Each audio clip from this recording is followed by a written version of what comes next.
தந்தை மகன் தூய ஆவியின் பெயராலே ஆமென். அன்பு தந்தையே இறைவா, எத்தனையோ நன்மைகள் நேரங்களுக்கு செய்திருக்கிறார். அதற்காக நாங்கள் கூறி நன்றி செலுத்துகின்றோம். அன்பு ஆண்டவரே, அனைத்து நோயாளிகளுக்காகவும் நாங்கள் ஜெபிக்கின்றோம். அப்பா, எத்தனையோ நோயாளிகளை ரத்தம் தொட்டு ஆசீர்வதித்து அதுபோன்று எங்கள் நாட்டையான எங்கள் முதல்வர் ஸ்டாலின் அவர்களுக்கு நல்ல உடல் வசத்தை தாரும் ஆண்டவரே. அன்பு அப்பனே, மருத்துவமனையில் அவர் அதிபரில் குணம் பெற்ற வீடு திரும்ப தேவையான ஆசீர்வாதங்களை அருள்வீராக. இன்னும் நாட்டை வழிநடத்த தேவையான ஆற்றலையும் அருளையும் ஞானத்தையும் அறிவையும் கொடுத்து அன்பு ஆண்டவரே நல்ல உடல் சுகத்தையும் நீடி ஆயுளையும் தாரையும் ஆசீர்வதிக்க வேண்டும் என்று நல்லாடி ஜெபிக்கின்றேன். அன்று ராயப்பன் மாமியார் காய்ச்சலாய்ப்படுத்ததை கண்ட இயேசு அவரது கையை தொட்டதன் காய்ச்சல் நீங்கிட்டேன். மத்திய நற்செய்தி 8ஆம் அதிகாரம் 14ஆம் வசனத்தில் நாங்கள் வாசிப்பது போல உமது அன்பு கரத்தில் அவரை தொட்டு ஆசீர்வதிக்க வேண்டும் என்று நன்றாடி ஜெபிக்கின்றேன்.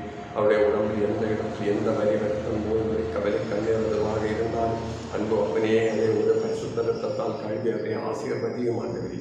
அதிவிரைவில் அவர் குணம் பெற்று இல்லம் திரும்பி அன்பு ஆண்டவர் எங்களுக்கு அதிசயம் செய்தார் என்று சகோதரன் சொல்லத்தக்க வண்ணமாய் அந்த சகோதரனை நீர் ஆசீர்வதித்து அதிவிரைவில் குணம் பெற வேண்டும் என்று இந்த வேலையை மன்றாடி ஜெபிக்கின்றேன் ஆண்டவரே. நோயற்றவருக்கல்ல நோய்த்தவருக்கே மருத்துவத்தை வேண்டுவித்த அன்பு தெய்வமே, நீரே நல்ல மருத்துவராக இருந்து அதிவிரைவில் அவர் குணம் பெற அனைவரும் கூடி ஜெபிக்கின்றோம் ஆண்டவரே. கூடி ஜெபிக்கின்றவர்களை ஏற்றுக்கொண்டு அன்பு அப்பனே அதிவிரைவில் முதல்வருக்கு தேவையான உடல் சுகத்தை நீடி ஆயுளையும் தந்து அவரை ஆசீர்வதிக்க வேண்டும் என்று மன்றாடி ஜெபிக்கின்றேன். எங்களுடைய எளிய ஜெபங்கேடு நல்ல பிதாவே ஆமென். எங்கள் தந்தையை உமது பேர் துயர பொட்ட பிறகு முதலாட்சி வருக, உமது திருவிழம் முழுவதும் நிறைவேறுவது போல முன்னிலையில் நிறைவேறுக. எங்கள் அன்றாட உணவை எங்களுக்கு தாரும். எங்களுக்கு எதிராக குற்றம் செய்தோரை நாங்கள் மன்னிப்பது போல எங்கள் குற்றங்களை மன்னியும். எங்களை சோதனைக்கு உட்படுத்தாது இந்திமெங்களை விடுவித்தரும். ஆமீன். நிறைந்த வெளியே வாழ்க.